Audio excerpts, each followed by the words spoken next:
మధ్యప్రదేశ్లోని వర్షాధారిత ప్రాంతాల అభివృద్ధి పథకం రైతులకు వారి పంట ఉత్పాదకతను పెంచుకోవడానికి మరియు వాతావరణ సమస్యలను ఎదుర్కోవడానికి అద్భుతమైన అవకాశం.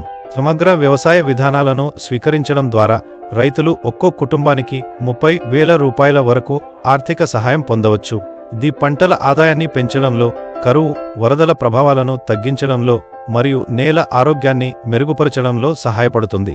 దరఖాస్తు చేయడానికి మీకు సమీపంలోని వ్యవసాయ శాఖ కార్యాలయానికి వెళ్లి వర్షాధారిత ప్రాంతాల అభివృద్ధి పథకానికి దరఖాస్తు అనుకుంటున్నాను అని చెప్పండి. మీ గ్రామం లేదా క్లస్టర్ అర్హత కలిగిందో లేదో తెలుసుకోవడానికి జిల్లా లేదా బ్లాక్ వ్యవసాయ అధికారిని సంప్రదించండి. అన్ని పత్రాలు మరియు ఫారంలు భూమి కలిగిన నమోదు చేయబడిన రైతు పేరుతో నింపాలి.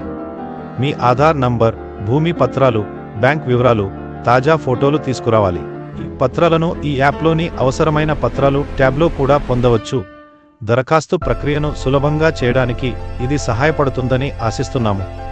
మీ సమయానికి ధన్యవాదాలు.